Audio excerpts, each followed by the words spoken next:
эргэлтээстэй хамтгаа үзэгч та бүхэнд баярлалаа. Тоонтой хөтөлбөр эхэлж байна.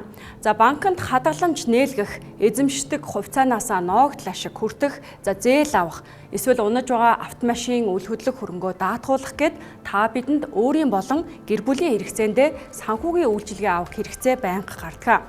За 2025 оны байдлаар манай улсын нийт хүн амын бараг 3.1 буюу 1.4 сая хүн ямар нэгэн байдлаар даатгалд хамрагдсан бол банк бус санхүүгийн байгууллагаас 3.1 сая хүн зээл авчээ. За Эрдэнэс 5 толгой компани хувьцааг Монгол улсын 3.4 сая хүн эзэмшиж байгаа бол үүнээс арай өргөн хүрээнд буюу нэг хүн дунджаар 2-3 банкны данс эзэмшигч байдлаар банкны үйлчилгээг авч байна. Банк санхүүгийн салбарын хамгийн гол хэрэглэгч болсон иргэдийн хувьд авч байгаа бүтээгдэхүүн үйлчилгээтэй холбоотой маргаан гомдол гарвал хаана хандах ёстой байдаг вэ?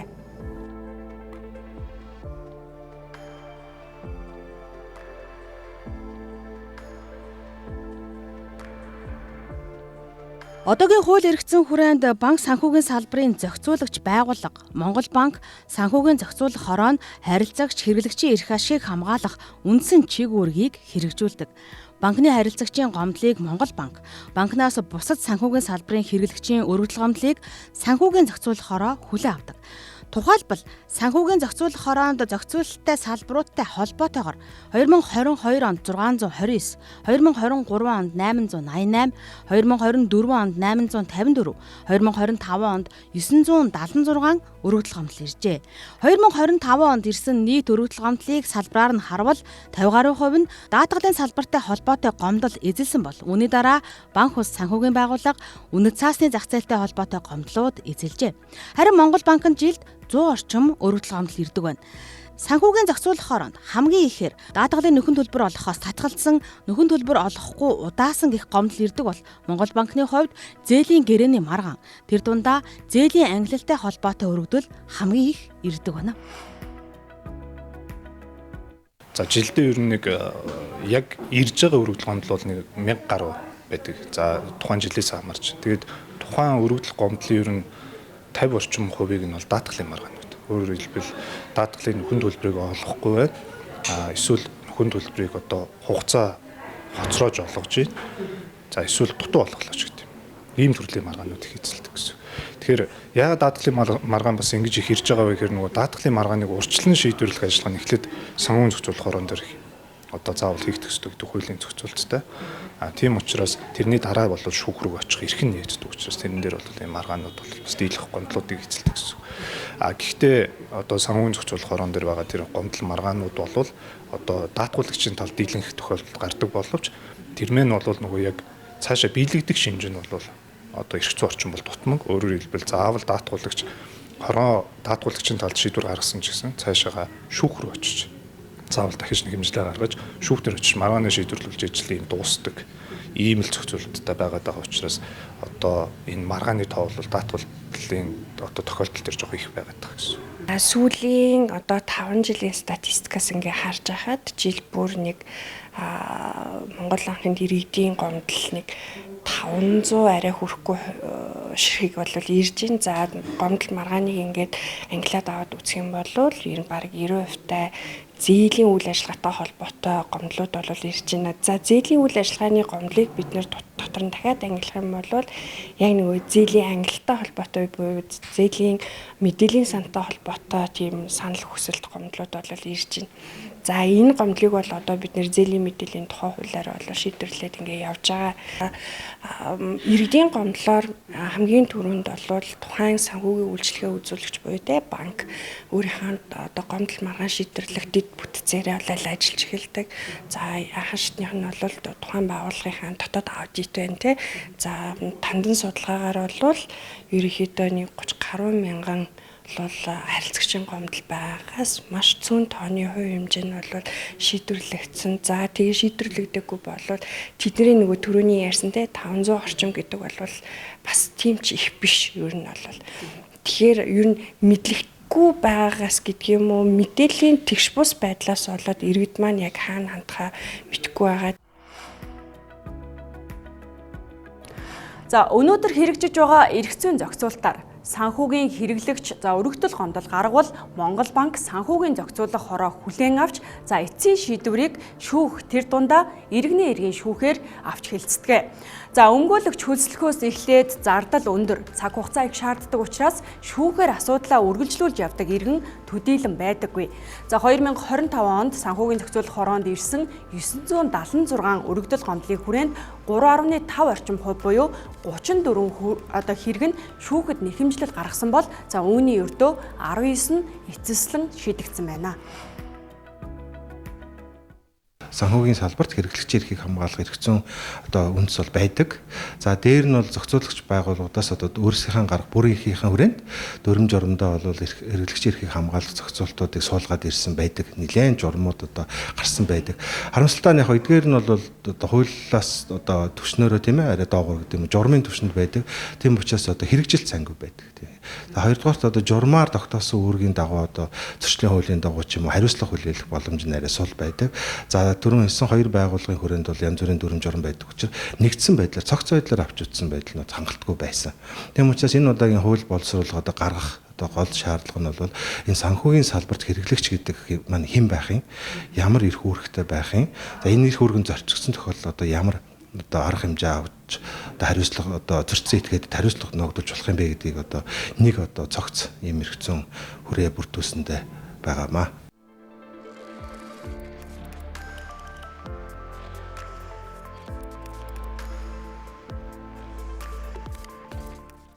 2008 оны дэлхийн санхүүгийн хямралын дараа санхүүгийн хэрэглэгчийг хамгаалах нь санхүүгийн системийн урт хугацааны тогтвортой байдлыг хангах, эдийн засгийн хөгжлийг дэмжих илүү ач холбогдолтой болсон. Иймээс ч улс орнууд санхүүгийн хэрэглэгчийн эрх ашигыг хамгаалах чиглэлээр хууль эрх зүйн орчныг бүрдүүлэхээс эхлээд санхүүгийн бүтээгдэхүүн үйлчлэгээний талаарх мэдээллийг ил тод болгох, бизнесийн ёс зүйг сахих, маргаан шийдвэрлэх тогтолцоог боловсронгуй болгох зохицуултыг хийж эхэлсэн байдаг. Манай улсын хувьд 2017 оноос Азийн хөгжлийн банкны дэмжлэгээр энэ чиглэлээр хуулийн төсөл боловсруулах суурь судалгаа хийх, туршлах судлах чиглэлээр ажиллаж эхэлсэн бөгөөд энэ оны 5 дугаар сарын 21-нд санхүүгийн хэрэглэгчийн эрхийг хамгаалах тухай хуулийн төслийг улсын их хурлд өргөн барьсныг өнгөрсөн 7 хоногт улсын их хурлаар хэлэлцэхийг дэмжсэн. Хуулийн төсөлд бүтээгдэхүүн үйлчилгээ мэдээллийг ил тод болгох, шударга харилцааг бий болгох, иргэд өөрийн өргөдөл гомдлоо хялбар шийдвэрлүүлэх, санхүүгийн боловсролыг дэмжих гэсэн үндсэн 4 чиглэлээр боловсруулжээ.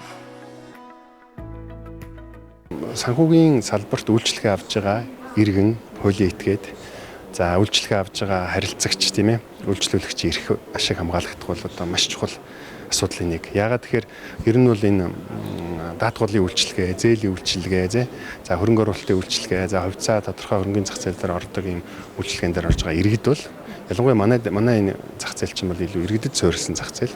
Мэргэжлийн хөрөнгө оруулагч, урт хугацааны тэтгэврийн гэдэг юм уу, даатгалын гэдэг юм уу, хөрөнгө оруулалтын сангууд бүрэн төлөвшөөгүй, хичээгүй байгаа зах зээл дээр бол ер нь иргэдэд суурилсан зах зээл. Тийм учраас иргэдийн эрх ашигыг хамгаалах, ялангуяа үйлчлүүлэгч, харилцагчийн эрх ашиг хамгаалах харилцаа бол энэ хуулийн төслөөр зохицуулагдж байгаа.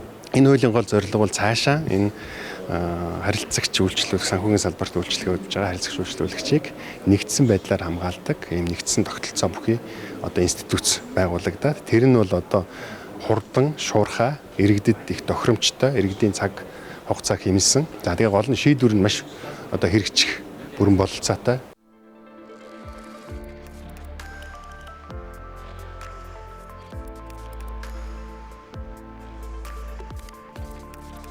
Омбудсман гэж юу вэ? Удагчлан орчуулахад төвөгтэй хуулийн төсөлд санхүүгийн маргаан шийдвэрлэх байгууллага гэж тодорхойлжээ. Өөрөөр хэлбэл банк ус санхүүгийн байгууллага, даатгалын, үнэт цаасны компани зэрэг санхүүгийн үйлчилгээ үзүүлэгч байгууллага болон тэдний хэрэглэгчийн хооронд гарсан санхүүгийн маргааныг үн төлбөргүйгээр түргэн шуурхай, хараат бусаар шийдвэрлэх чиг үүрэгтэй бие даасан мэрэгссэн байгууллага юм. Хуулийн төсөлд уг байгууллага нь Улсын хурлын эдийн засгийн байнгын хорооны 7 гишүүнээс бүрдсэн удирдах зөвлөлийн гишүүн даргатай эдгээр хүмүүс 6 жилийн хугацаатай томилогдохоор тусгажээ. Удирдах зөвлөлөөс омбудсманы маргаан хянан шийдвэрлэх үйл ажиллагааг явуулахад тусгай чиг үүргийг хэрэгжүүлэх ажлын албыг нээлттэй сонгон шалгаруулж томилох бөгөөд тус ажлын алба нь улирал бүр мэдээлэлээ олон нийтэд болон зохицуулагч байгууллагад тайлгнах зохицуултыг хуулийн төсөл тусгажээ.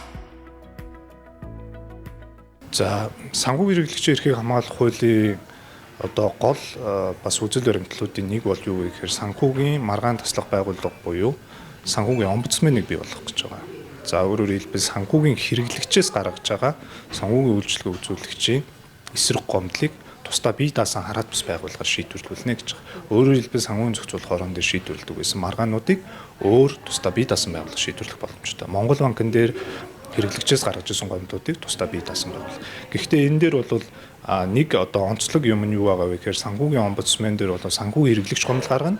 Омбудсменийн шийдвэр маань өөрөө санхүүгийн хэрэглэгчийн талдаа гаргах юм бол санхүүгийн одоо тэр шийдвэр маань ер нь хүчин төгөлдөр болдог. Цаашаа шүүхийн маргаан болж санхүүгийн одоо нөгөө үйлчлэл үзүүлдэг тусгай зөвшөөрөлтөй байгууллага банк санхүүгийн байгууллагууд маань цаашаа гомдол гаргах хэрэггүй.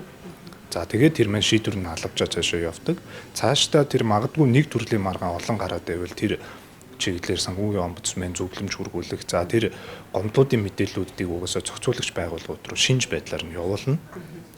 Олон давтагдж байгаа гомдлуудын талаар бол хэрэглэгчийн эрхийг зөрчиж байгаа асуудлаар зохицуулагч байгууллага буюу санхүүгийн зохицуулахаараа Монгол банк өөрийн хамаарах тэр байгууллагууд дээр хэрэглэгчийн эрхийг хамгаалах чиглэлээр өөрийн даалгавар албан шаардлага хөрвүүлж дахиж тийм зөрчил гарахгүй байх талаар одоо ажиллагаанууд хийгдэж эхэлнэ гэсэн. Тэр ийг зөрчөөд ингээд дахиад тэр гомдлууд өргөжлээд байх юм бол тухайн байгууллагуудын тусгай зөвшөөрлийг одоо төлөвлөж хүчингү болох хүртэл арга хэмжээ авдаг ийм байдал руу шилжчихээр ер нь бол хуулийн төсөл рүү тусцсан байна гэсэн. За омбудсменийн үйл ажиллагаатай холбоотой жилдээ 590 сая төгрөг энэ зардал гарна гэдэг тооцоо байгаа юм а. За эхлэлтийн санхүүжилтийг Монгол банкнаас гаргагч, за Алстай банк, банк бус санхүүгийн байгууллага, даатгалын компани зэрэг санхүүгийн одоо зах зээлийн оролцогч, үйлчилгээ үзүүлэх салбарын оролцогчид жилийн хураамж, за шимтгэл байдлаар бүрдүүлэхээр хуулийн төсөлд тусгасан байгаа юм а. За нэрнээсээ эхлээд үйл ажиллагаа, чиг үүрэг, эрх зүйн зохицуулт нь гэд бүгд одоо шинэ байгаа. Омбудсмен нь санхүүгийн хэрэглэгчээс гаргасан санхүүгийн үйлчилгээтэй холбоотой бүх төрлийн хэргийг хянан шийдвэрлэхгүй юм а. За тодруулах юм бол хуулийн төсөл дээр хөдөлмөрийн үсний доод хэмжээг 100 дахин нэмэгдүүлснээс дээшгүй үнийн дүн бүхий гомдол маргааныг хянан шийдвэрлэнэ гэж заасан байгаа юм а. За өнөөдрийн байдлаар манай улсын хөдөлмөрийн үсний доод хэмжээ 792 мянган төгрөг байгаа бол за 80 хүртэл сая төгрөгийн одоо маргааныг омбудсмен хянан шийдвэрлэх боломжтой гэж харагдаж байгаа юм а. За санхүүгийн салбарт харьцангуй бага үнийн дүнтэй иргэдийн энэ маргааныг шийдэх омбудсмент за их хурлын хэмжээний одоо удирдах зөвлөл байх шаардлага байгаа юу гэдэгт судлаач дараах байр суурийг илэрхийлж байна. Олон улсын жишгээр бол янз янзын одоо зохион байгуулалттайгаар энэ асуудлыг шийдвэрлэдэг. Яг нэг нэлээд төгссөн арга нь бол энэ санхүүгийн салбарын омбудсмен гэж бие даасан бүтцийг гаргаж ирж байгаа. Тэгээ яг бол энэ бол тодорхой нэг төрлийн ч юм уу тийм ээ. Хувийн за зарим газар бол одоо санхүүгийн байгууллагуудын тэр холбоод мэргэжлийн холбоод хүртэл омбудсманыг гаргаж ирээд одоо салбарынхаа нэр хүнд гэдэг юм уу иргэдийн итгэлийг дээшлүүлэхийн тулд нэвтрүүлдэг юм механизм байдаг. Тэр санхүүгийн маргаан шийдвэрлэх байгууллага омбудсманыг бол бас улсын хурлын эдийн засгийн байнгын орноос одоо 7 гишүүнтэй удирдах зөвлөлийг томилох зэрэгээр нэлийн одоо бүтцийг нүсэржүүлсэн харагдаж байгаа. Тэгэхээр би түрүүнээс энэ давагдах маргаанууд бол маш жижиг дүнтэй зөвхөн иргэдийн маргаан одоо шийдвэрлэх бүтэц учир тэгээд эцсийн шийдвэр гаргадаг байгууллага учраас нэг их одоо улс төрийн тийм ээ нөлөөллөөс одоо болгоомжлох хамгийн том одоо болгоомжл байх шаардлагатай юу тийм ээ. Тэгэхээр яг миний хувь мэргэжлийн хувьд бол анх төсөлд явж байсан тэр одоо сангийн яам Монгол банк санхүүгийн зохицуулах ороноос нэг гишүүн томилчдаг тийм ээ. Тийм санхүүгийн салбар доторх бүтцэн байсан бол одоо бас харцангөө одоо авсаархан бас хурдан тийм шуурхай ажиллагаатай байх боломж нь илүү байх байсан болов уу гэж харж байна.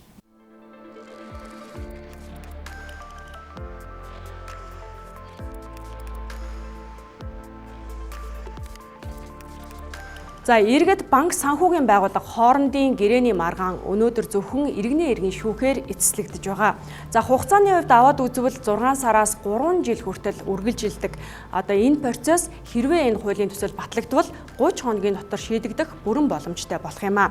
За урьдчилгаагүй хүүгэн нөхцөлтэй зээл, за эсвэл 100% нөхөн төлбөртэй даатгал, зах зээл дээрх хамгийн өндөр хүүтэй хадгаламж гэх зэргээр за санхүүгийн бүтээгдэхүүн үйлчилгээгээ компаниуд олон нийтэд гэдэгт одоо сурталчилдаг. За гэхдээ ямар нэгэн асуудал үүсгэд одоо сурталчлаад байсан энэ үр дүн иргэд хэрэглэгчдэд ирэхгүй тохиолдол цөөнгүй байдаг юм а.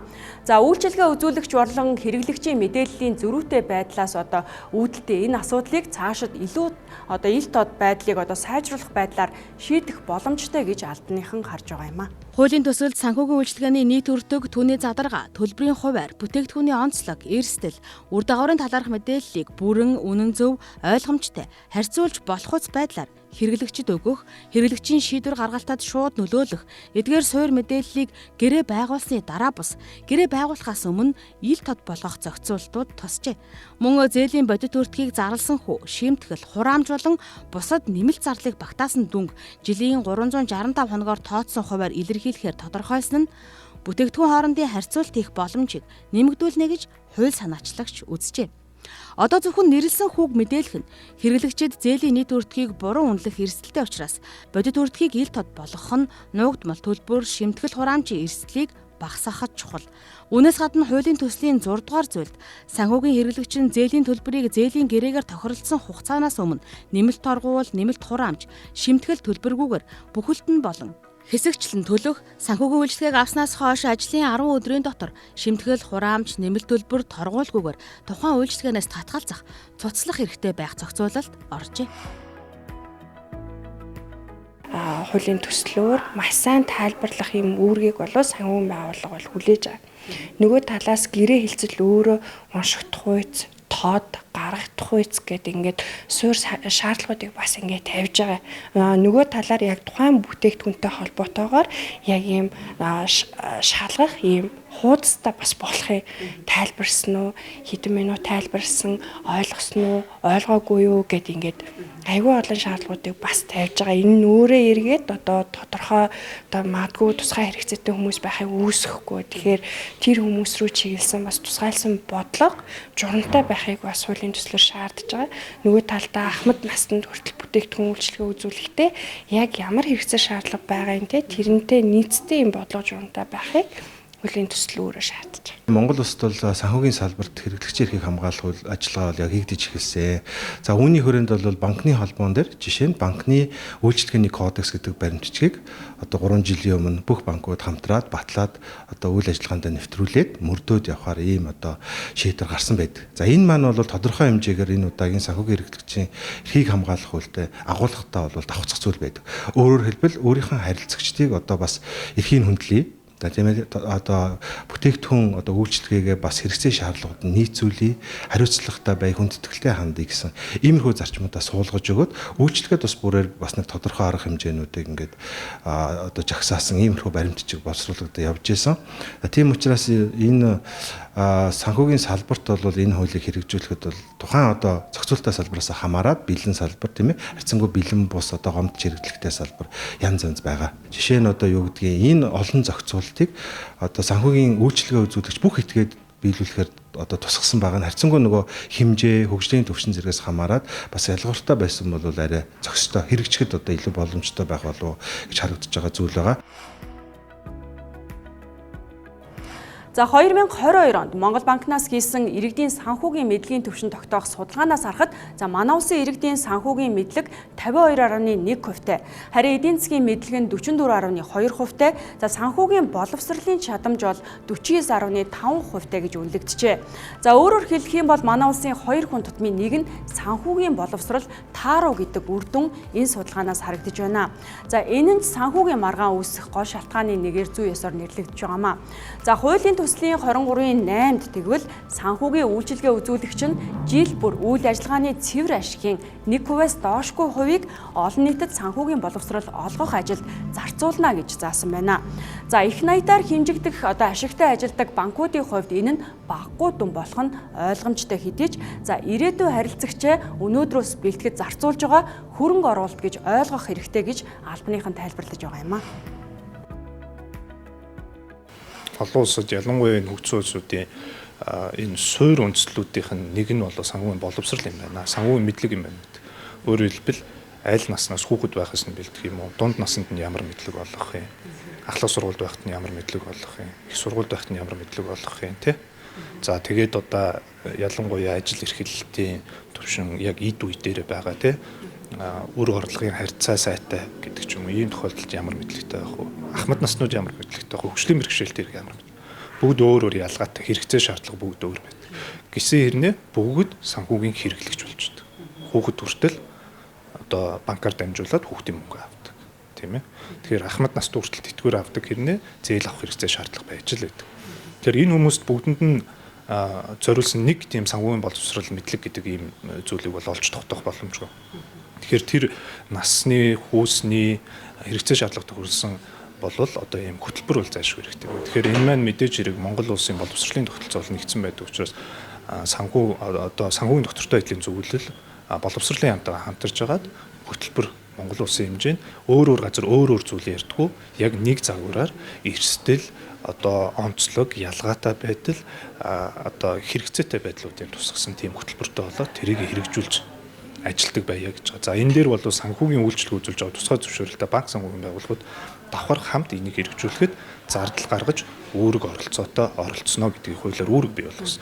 Энэний үүргийн гол одоо санаа юу вэ гэхээр нөгөө талдаа эхлээд зардал гарч байгаа юм шиг боловч энэ санхүүгийн хэрэглэгчээс санхүүгийн үйлчлэг үзүүлэгч нар ашиг орлого олдог.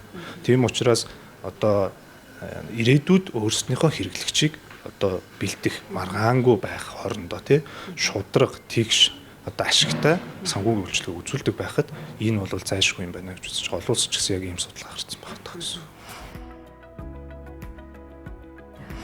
За санхүүгийн эрхлэгчийн эрхийг хамгаалах тухай одоо энэ хуулийн төсөлд ийхүү оролцогч талуудын эрх үүргийг наривчлан тусгаснаас гадна за хариуцлагын тогтолцоогч бүрдүүлэхээр одоо заасан байгаамаа. За тухайлбал мэдээллийн үргээ зөрчсөн хувь хүн 10,000, за хуулийн этгээд 100,000 нэгжээр за гомдолд шийдвэрлэхгүй хохирол учруулсан тохиолдолд за эсвэл омбудсманд нөлөөлөх эсэргүүцсэн тохиолдолд хувь хүнийг 20,000, за хуулийн этгээдэг 200,000 нэгжээр торгох хариуцлагыг зөрчлийн тухай хуульд оруулахаар мөн одоо энэ хуулийн төслийг дагалдуулаад байгаа юм а.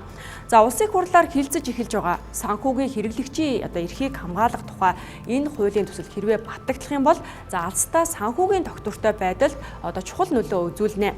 За үүнээс урьдчилж хуулийн төсөл тусгасан улсын хурлын хэмжээнд хүргэж хэд томруулсан бүтэц за нийтээр нь чангаруулсан үүрэг хариуцлагыг банк санхүүгийн одоо салбарын даахуу гэдэг асуудлыг хилцүүлгийн үеэр хамгийн ихээр анхаарах шаардлагатай юм а.